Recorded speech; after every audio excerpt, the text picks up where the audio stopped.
Welcome to another Q&A. This one I think you're really going to like a lot.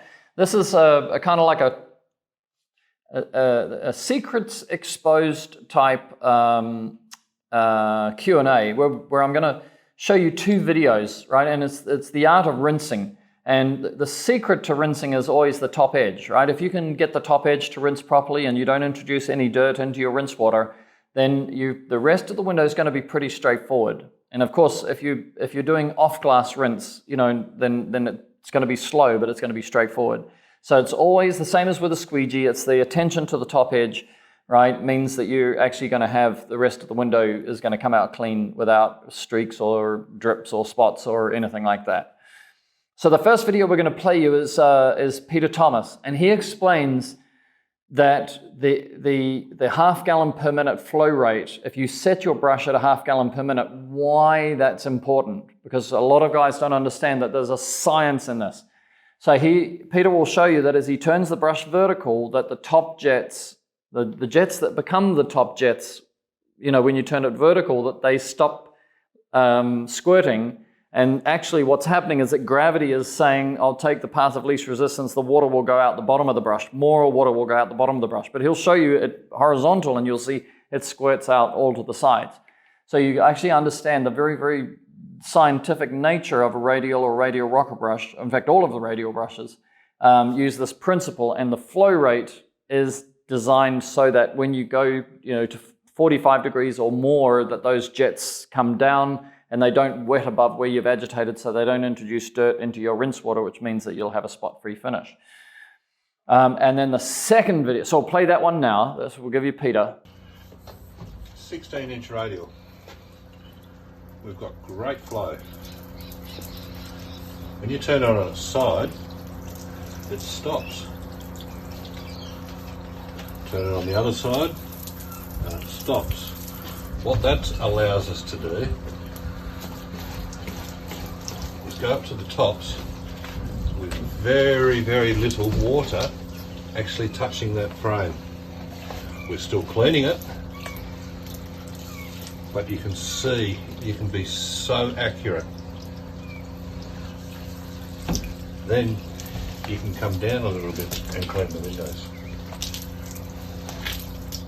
Plenty of water, plenty of accuracy.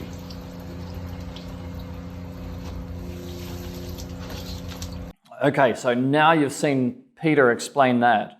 And you can see that as he is agitating, you can see that he's rinsing. Yeah? So then we'll show you this one, which is some guy I found on Instagram, I think. Let's have a look at this guy.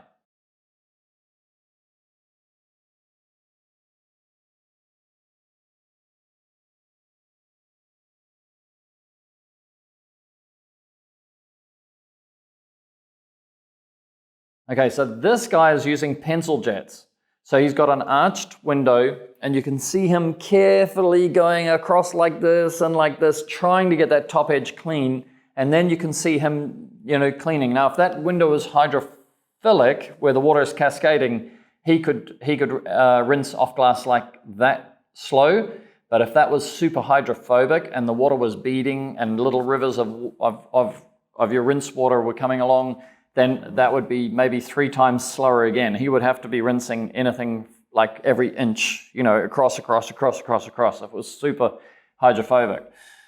So whereas with the radial brush, what you'll notice is that the water cascades on hydrophobic and hydrophilic glass. So all glass behaves hydrophilic, all glass cascades the water, right? So you can rinse on glass. And because as Peter turns into the corner, the jets start rinsing the corner, and then you angle the brush against the frame. So all the water, none of the water goes through the brush, all the water goes over the top of the brush, and you get this massive flood of half a gallon per minute of flushing everything which is debris on the glass, all off to one side, loads of turbulence, loads of momentum, and velocity, so that you get an incredibly effective rinse. To the point that for the best part, maybe you have to use the radial technique twice normally on a irregular clean, but once on a very regular clean, like monthly or quarterly.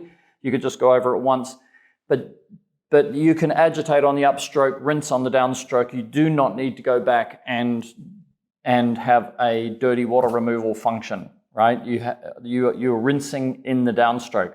And the guys that get that part of the radial technique and employ that and trust that, they just blow their hourly rate out of the water. They go to $200, $300, $400 an hour because the rinsing was always the time-consuming part. Agitation is like aggressive and fast, but then you've got to go back and be so careful, so clever, you know, slowly make sure that you've got all the dirty water off the glass and replaced it with clean water.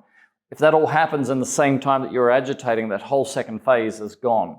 And that's really the secret to the radial. You see other brushes, they make rinse bars that copy our constructor brush rinse bars, right?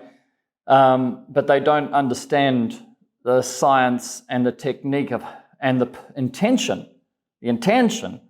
My intention is that you clean windows faster. So I have to think of everything which is slow and then say, how do we make it faster? And that's what the Hydroblade rinse bars do in a radial brush. And all of the radial range have got different configurations of that, but the same functionality of that. Okay, how's that, Jen? That was good, wasn't it? Did good on that one. All right, so we'll see you in the next one.